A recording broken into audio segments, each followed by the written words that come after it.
요람에서 무덤까지 우리 인생은 사건 사고 속에서 살아갑니다. 여러분 생각해 보십시오. 인간이 겪는 사건 사고 속에서 모든 것이 다 만들어졌다고, 모든 것이 다 나왔다 해도 과언이 아닙니다. 한 예를 들어봅시다. 삼성이 어디에서 나왔습니까? 6.25 동란에서 나왔습니다. LG가 어디에서 나왔습니까? 6.25 동란에서 나왔습니다. 효성이 어디에서 나왔습니까? 6.25 동란 가운데서 나왔습니다. 한진그룹 알지요? 어디에서 나왔습니까? 월남, 베트남 전쟁에서 나왔습니다. 한 예를 들었습니다만 하여튼 인류 역사의 거의 모든 것이 우리가 겪는 사건 사고 속에서 모든 것이 다 나왔다 해도 과언이 아니거든요. 심지어는 뭐까지요? 종교까지 나왔다 그러죠. 종교도 크게 두 가지가 있습니다. 미신이 있죠. 그 다음에 정상적인 종교가 있죠. 이 시점에서 접근해 봅시다. 여러분 미신 신앙은 어떤 겁니까? 미신 신앙. 사건 사고를 겪지 않겠다는 겁니다. 우리 집이 사건 사고를 겪으면 안 됩니다. 우리 아들 딸들이 사건 사고를 겪으면 안 됩니다. 우리 교회가 사건 사고를 겪으면 안 됩니다. 우리나라가 사건 사고를 겪으면 안 됩니다. 후세 악은 물러가세요. 모든 분노는 물러가고 모든 저주는 다 물러가세요. 이것이 미신 신앙이거든요. 결과가 뭡니까? 역사 책임을 안 지겠다는 겁니다. 인간인데 책임을 져야 되는데, 아버지인데 책임을 져야 되는데, 엄마인데 책임을 져야 되는데, 아들인데 책임을 져야 되는데 책임을 안 지겠다는 겁니다. 이것이 우상 종교입니다. 이 미신이거든요. 정상적인 종교, 특별히 우리 기독교, 사건 사고 속에서 교훈을 얻는 것이 정상적인 종교입니다. 예수를 믿으나 안 믿으나 사건 사고를 겪는 거라요. 기도를 해도 사건 사고를 겪고 기도를 안 해도 사건 사고를 겪거든요. 그런데 우리 정상적인 신앙은 뭡니까? 내가 겪는 그 사건 속에서 교훈을 얻겠다는 겁니다. 교훈이 뭡니까? 우리가 말하는 교훈이 뭡니까? 그 사건 사고에서 하나님을 만나는 거지. 그 사건 속에서 하나님의 손길을 경험하는 거지. 그 사건 사고 속에서 어때서 하나님과 영원토록 동행함으로 내가 복된 인간이 되어지는 것이지. 우리 송자님 기도하실 때마다 우리 목사님에게 총을 주시사 우리를 덕으로 이끌어가게 하옵소서. 참 좋은 기도거든요. 부담이 되지요. 그 기도 응답으로서 제가 말씀드릴게요. 그 기도 응답으로 총이 뭡니까? 덕이 뭡니까? 제가 덕 있게 여러분을 이끌어가야 됩니다. 제가 덕스러운 이야기를 합니다. 지금 이 시간에. 하나님 경험하는 거 말고, 주님 경험하는 거 말고, 은혜 받는 거 말고, 여러분이 겪는 모든 일들, 모든 사건 사고를, 모든 일을 객관화하십시오. 하나님 경험하는 거 말고, 주님 경험하는 거 말고, 여러분이 삶의 자리에서 겪는 모든 일들을 객관화하십시오. 이것이 손장로님의 기도에 대한 하나님의 응답이고, 제가 여러분 덕을 가지고 지금 이끌어가는 겁니다. 옆에 분 인사합시다. 모든 일을 객관화합시다. 좋은 말 들었습니다. 객관화하면 무엇이 됩니까?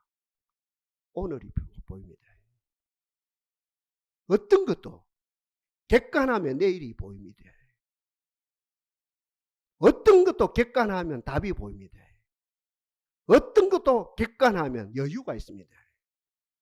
어떤 것도 객관하면 힘이 있습니다.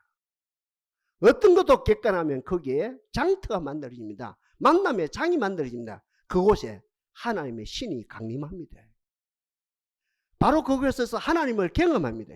하나님을 경험하면서 하나님과 동력하는 가운데 그 모든 일을 극복하고 저와 여러분들이 더 복받고 하나님의 사람으로 어떤 양육받고 우뚝 서는 위대한 역사가 일어난다는 거죠. 이해되면 아멘해 주십시오. 다시 말씀드립니다. 내가 겪는 모든 일을 객관화하면 오늘이 보이고 내일이 보이고 답이 보이고 여유가 있고 공간이 만들어지고 하나님의 신이 강림하시고 하나님의 신을 경험하고 하나님과 동력하는 가운데 그 모든 것을 넉넉히 이기고 내가 우뚝 서는 위대한 역사가 일어난다는 거지. 사울입니다. 모든 것을 갖추었습니다. 왕이 되었습니다. 블레셋 군대가 찾아왔어요. 블레셋 군대가 이스라엘 찾아왔습니다. 10만 20만 대군입니다. 그 장군 키가 1m 2m 70이 되어지는 어떤 골리앗이 찾아왔습니다. 객관화가 안 되죠. 주관 속에 빠지는, 그 사건 속에 빠진단 말입니다. 그 주관 속에 빠집니다. 자기를 잃어버렸습니다. 그러니 오늘도 안 보입니다. 내일은 더 안 보입니다. 답도 안 보입니다. 여유도 없습니다. 어때? 힘도 없습니다. 하나님이 계실 자리가 없습니다. 하나님을 만날 자리가 없습니다. 하나님과 동행이 안 됩니다. 그 사건 이후에 왕으로서 40년을 치리했는데 40년 동안 사건에 휘둘리면서 왕은 왕인데 정신병자처럼 살다가 가버렸습니다. 그러니까 어떤 사건도 객관화가 안 되면 희한한 역사가 일어납니다. 같은 사건입니다. 10대 소년 다윗이 그 사건 현장에 나타났습니다.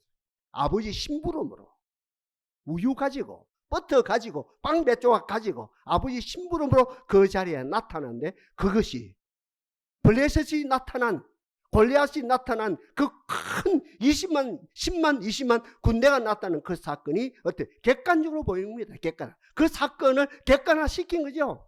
이 10대 소년. 그는 아무것도 없어요. 배운 것도 없습니다. 지식도 없습니다. 지혜도 없습니다. 군대 훈련도 받지 않았습니다. 학벌도 없습니다. 모든 것이 나땡입니다. 아무것도 없었습니다만 그러나 그 사건이 주관적인 사건이 아니고 자기가 그 사건에 뭡니까? 매몰되어진 사건이 아니라 그 사건에 객관화가 돼서 그러니 어때요? 오늘이 보입니다. 내일이 보입니다. 같은 말입니다. 오늘의 등불이 보입니다. 오늘 본문이 있습니다. 오늘 등불 램프입니다. 오늘 등불이 켜진 거라요. 내일이 보입니다. 뭡니까? 빛입니다. 이거 라이트입니다. 우리 자동차 말로 헤드라이트, 옛날 말로 헤드라이트가 보입니다. 그리고 이 다윗은 어때요? 그 사건을 객관하게 답이 보입니다. 아, 저 목 치면 되는구나 이거. 그 골리앗 한 사람만 목 치면 끝이 나구나. 20만이든 10만이든 다 도망가겠구나. 답이 환하게 보입니다. 여유가 있습니다. 여유가 충만히 있습니다. 그 여유가 있는 그 공간에 삼일째 하나님이 찾아오셨습니다. 하나님과 동력합니다. 그러면서 이야기합니다. 모든 전쟁은 하나님께 속한 것인즉 전쟁에 능하신 하나님을 찬양합니다 하면서 나가는 가운데 그 골리앗을 무너뜨리고 목을 쳤습니다. 블레셋 군사들은 나 죽었어 하며 다 도망갑니다. 이 사건 이후에 60년 동안, 아니 3500년이 지난 시간까지 우리 귀에까지 들립니다. 사울이 죽인 자는 천천히요 다윗이 죽인 자는 만만이로다.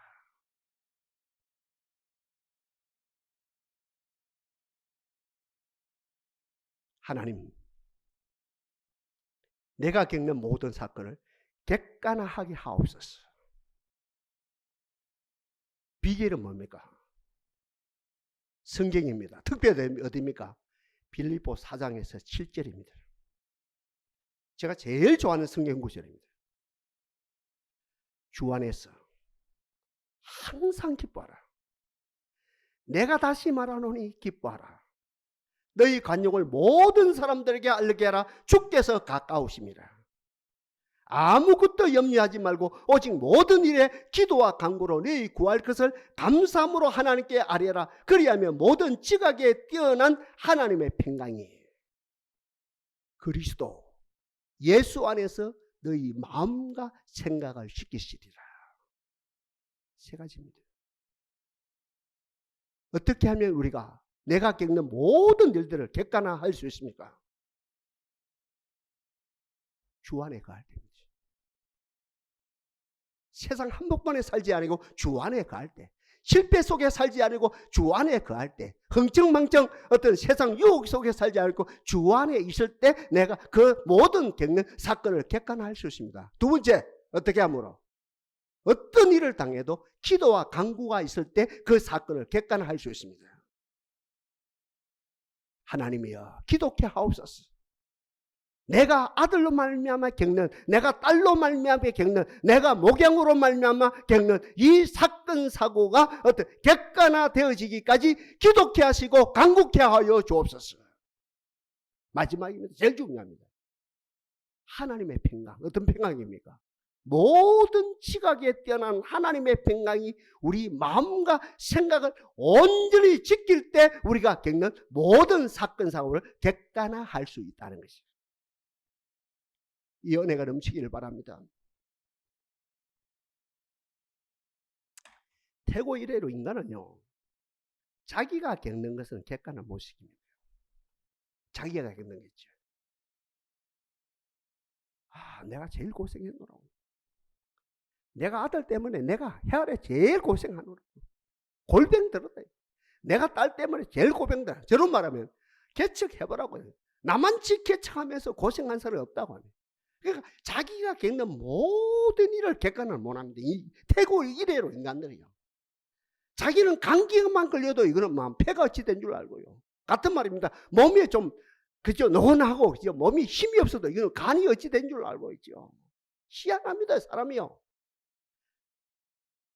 속만 좀 안 좋아도 소화만 안 해도 위암이 아닌가 하면서요. 이 자기가 겪는 모든 것은 어떻게 합니까? 혈에서 제일 고통스럽다는 거예요. 제일 힘들다는 거예요. 시집살이가 내가 제일 힘들게 했다는 거예요. 내 인생살이가 제일 힘들어요. 자기가 겪는 모든 것을 객관화를 못하면 주관 속에 빠집니다. 그럼 밤새도록 싸움을 합니다. 이야기를 합니다. 논쟁을 합니다. 아니야 내가 더 고생했다고. 아니야 내가 더 고생했다고. 언제 끝이 납니까? 밤이 새어야 끝이 납니다. 근데 인간들 희한해요.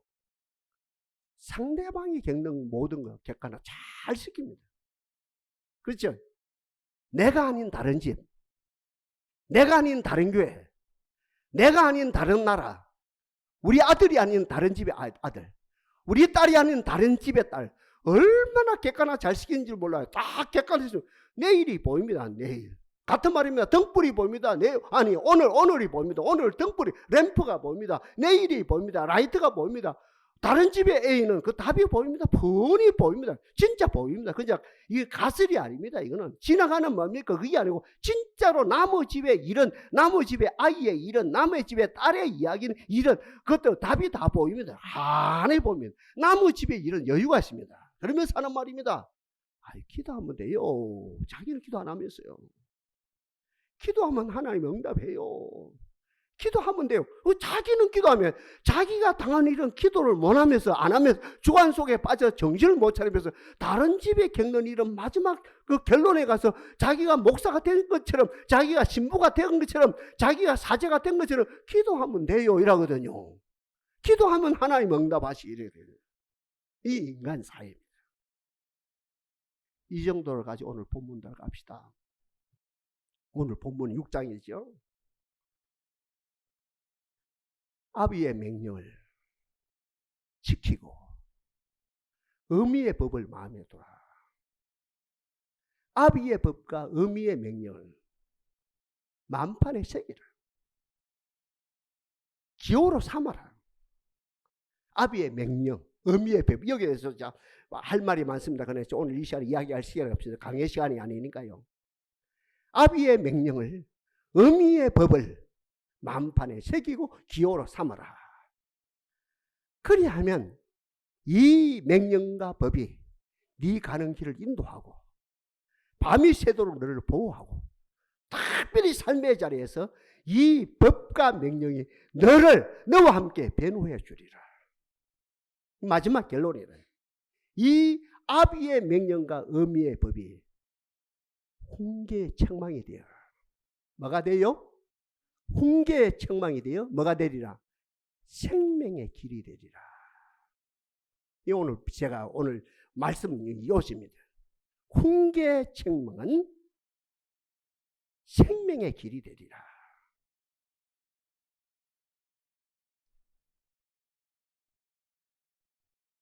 우리가 겪는 오늘 시대, 여러분 객관화가 되죠?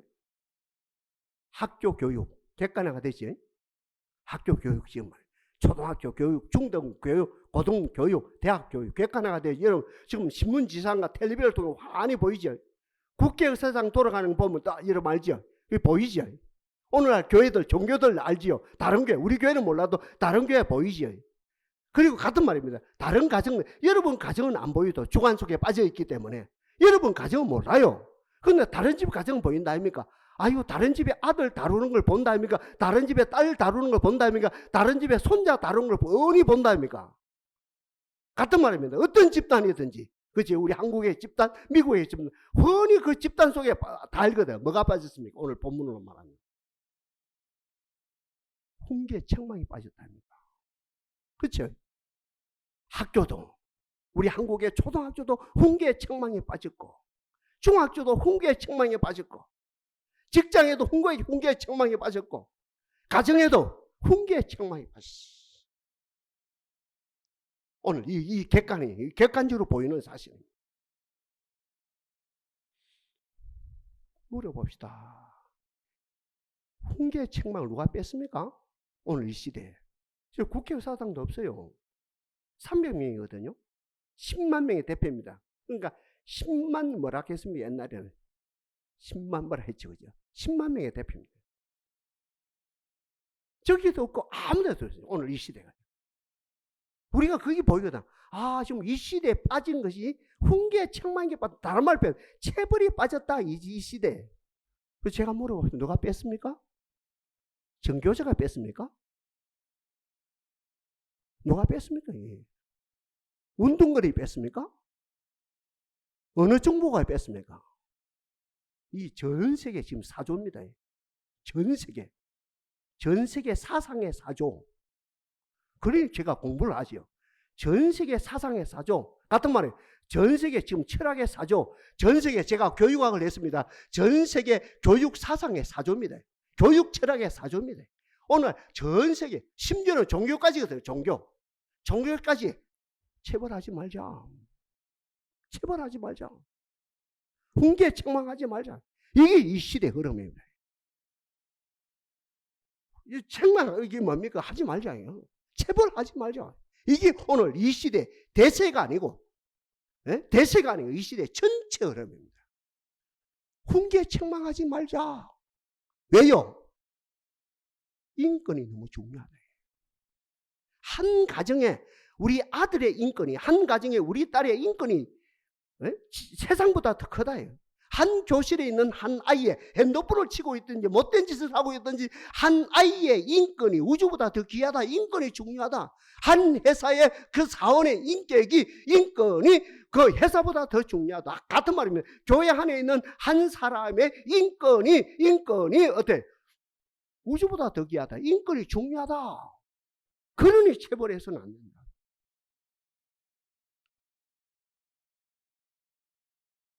인간화를 시켜야 된다. 그러니까 체벌을 하면 오늘 제목 그대로 그죠? 훈계 책망하면 인간화가 안 된다. 참 교육이 안 된다. 이게 전 세계 사상, 달리 말하면 철학, 달리 말하면 뭡니까?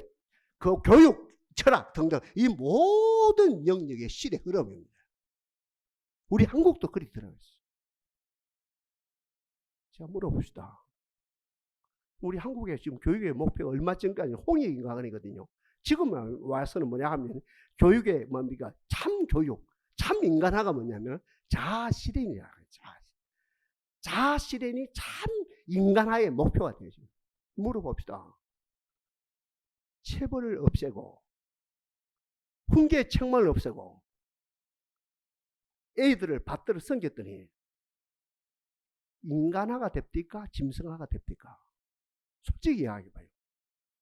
예? 와,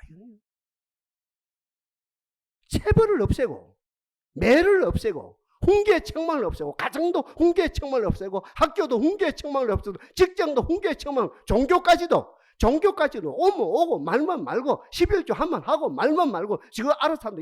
손을 맺습니다. 자기들 알아서 훈계 모든 체벌을 없애버려. 이게 어때요? 체벌을 없애면 자기들 이 시대의 사조가 체벌만 없으면 진짜 인간화가 된다 이랬는데 딱 우리 중간에 보니까 체벌을 없애니까 어떻게 됩니까? 짐승이, 절반은 짐승이요 절반은 사탄이 됩니다.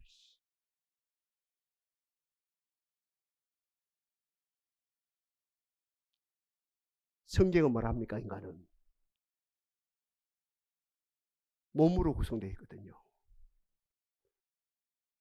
몸, 5장 6부 40액체 흙에서 만들어졌거든요. 3분설입니다. 지금 이야기합니다. 이 몸은 오감이 중심이라 그러죠. 그 다음에 두 번째, 인간은 정신으로 구성되어 있거든요. 혼이라 그래요. 지정의라기 그럽니다.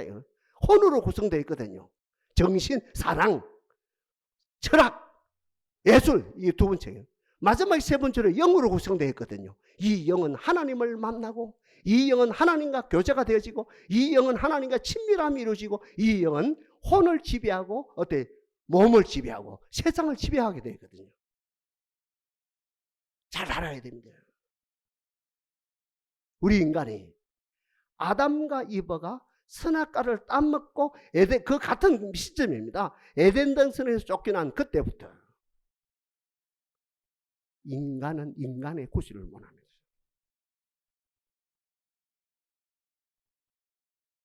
다른 말로 표현하면 훈계의 책망이 없이는 인간이 안 됩니다.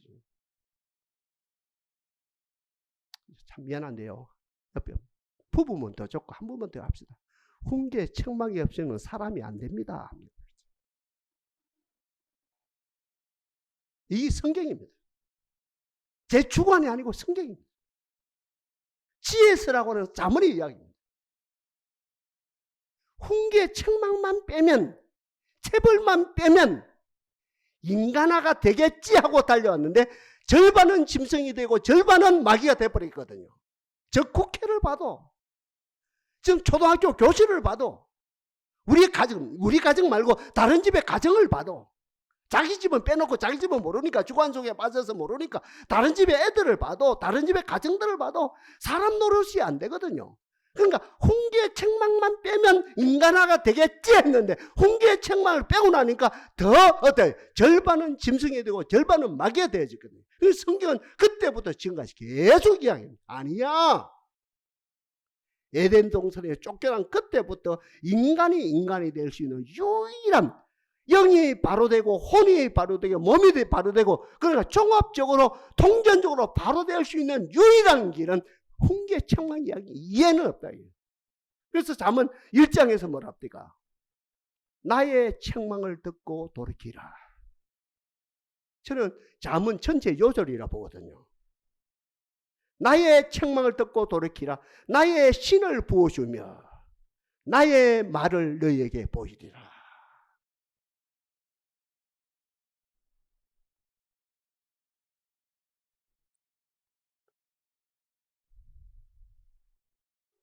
제가 오늘 큰맘 먹고 다녔었겠지요. 주여, 우리 가정에 훈계의 책망이 통하게 하옵소서. 하나님은 우리 한국교회, 특별히 동산 훈계의 책망이 통하는 재단이 되게 하옵소서. 교육기관도 마찬가지입니다. 지금 교육부가 정신을 못 차린다 아닙니까? 지금 어떻게 해야 될지. 각 도지사들, 아니 각 도에 있는 뭡니까? 교육위원장이라 하면, 교육감들이라 하면 이분들도 정신을 못 차리는 거예요. 절반은 어떻습니까? 지금 뭐 보수 교육감이고 절반은 진보 교육감입니다. 이래도 보수 교육감들 정신을 못 차리고 진보 교육감들 정신을 못 차리고 있습니다. 체벌만 빼면, 훈계 책망만 빼면 애들이 최고로 되겠지, 천사같이 되겠지 했는데 30년 지내라고 보니까 절반은 마귀가 하고 절반은 짐승이 돼버렸으니까 다른 길이 없습니다. 훈계 책망.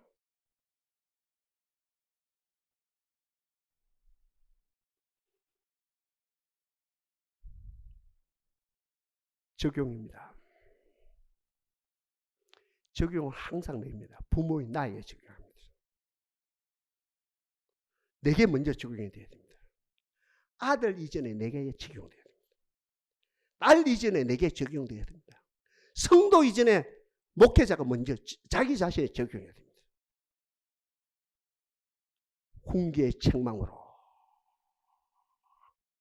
훈계의 책망으로, 주님이 주시는 체벌로 하나님의 사람이 되어지게 하옵소서. 새 영을 너희 속에 두고 새 마음을 너희에게 주되 너희 육신에서 굳은 마음을 제하고 부드러운 마음을 줄 것이며 내 신을 너희 속에 두어 너희로 내 규례를 행하게 하리니 너희가 내 규례를 지켜 행할지니라. 적용은 내게 해야 됩니다. 적용은 먼저 내게 해야 됩니다. 내게 적용이 돼야 건의가 나타납니다. 시편에서 말한 뿔이 나옵니다. 다음으로 객관화가 이미 되어진 다른 집 걱정할 필요 없거든요. 다른 집은 객관화하면 내가 다른 집 보면 답이 나오거든요. 뻔히 보이거든요. 다른 교회 보면 답이 나오거든요. 다른 나라 보면 답이 나오죠. 다른 직장 보면 답이 나오거든요. 뻔히 보여요. 오늘이 보이고 내일이 보이고 답이 나오고 이건 분명히 거기에 공간이 있고요. 하나님의 신의 역사하면 되고 다 되거든요. 문제가 내게 안 되는, 우리 가정이 안 되는 문제지. 그러니 먼저 내게 적용하고 하나님이 아픔이 있어도 내 아들, 딸에게 훈계의 책망을 하게 하옵소서.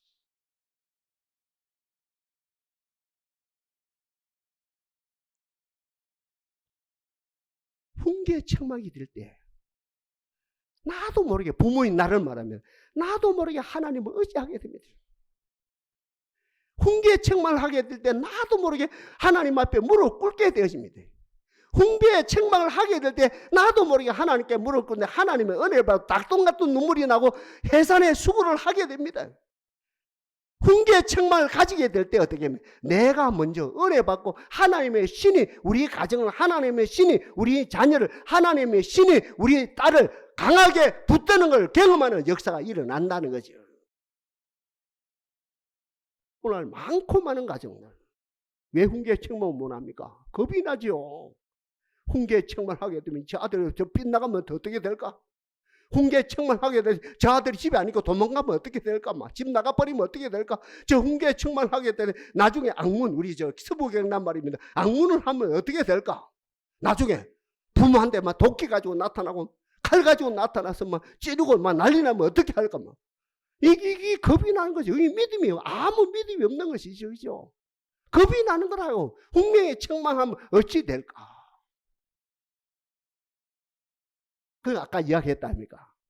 적용은 내게, 부모인 내게 먼저 하고, 목사인 내게 먼저 하고, 사장인 내게 먼저 하고, 내게 먼저 적용해서 내가 철저하게 여호와의 그지요 계명으로 말미암아, 여호와의 책망으로 말미암아 어때 돌이켜서 하나님의 신으로 문양해서 어때 권위를 가지고 그 자식에게 훈계하는 역사가 일어나는 거죠.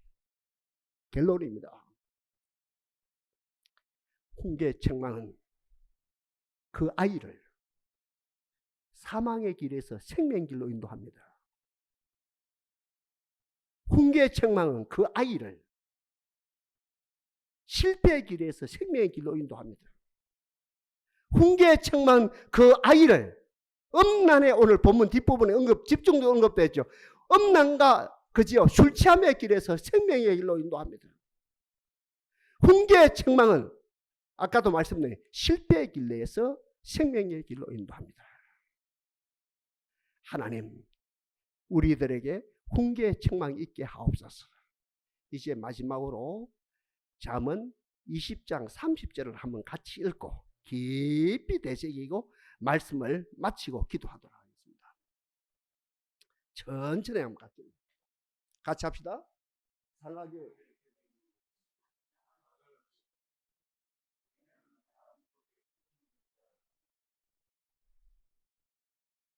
영구 분리벨입니다. 3,500년 전에도 이게 적용되고 오늘 이 시대도 이게 적용됩니다. 매를돼도 얼만큼 돼야 된답니까? 얼만큼 돼야 돼요? 상하게 할 만큼. 영이 상하고 정신이죠, 정신. 정신이 상하고 몸이 상할 만큼 재벌해야 되네. 하다 말면 이건 아무것도 안 돼요. 하다 말면 안 됩니다. 이거. 그 어떤 집은 그렇답니까? 아들에게는 적용하는데 딸한테는 적용 못해요. 희한한 집 다 있더라고요. 40년 목회 보니까 어떤 집은 딸에게는 죽자사 적용하는 아들한테 겁이 나서 못해요. 희한해요. 행편성이 맞아야 됩니다. 먼저 자기 자신에게. 매를 얼만큼 돼야 된답니까? 어떻게 해요? 하는 채면 안 됩니다. 마귀가 합니다. 상해야 됩니다. 다윗의 영이 상했습니다. 다윗의 혼이 상했습니다. 다윗의 몸까지 상했습니다. 같은 말입니다. 욥의 영이 상했습니다. 욥의 혼이 상했습니다. 욥의 몸이 머리 정수부터 발가락까지 악창이 내가서 저녁마다 얼마나 간지럽고 아픈지 기아장 가지고 이 긁을 수밖에 없을 정도로 상했습니다. 우리가 매를 들려면 상할 만큼 돼. 영이 상하고 혼이 상하고 몸이 상할 만큼. 상하게 때리는 것은 뭘 없애요? 여러분 아들 죽입니까? 딸을 죽이면 뭘 죽여요? 악을 없애합니다. 알아서 하세요. 저는 이 길 걸을 합니다. 저는 우리 장남에게 가르치려 합니다. 저는 우리 자녀들에게 가르치려 합니다. 죄송합니다. 여러분 알아서 하십시오. 진짜입니다. 알아서 공간 얻는 게 아닙니다. 알아서 하십시오.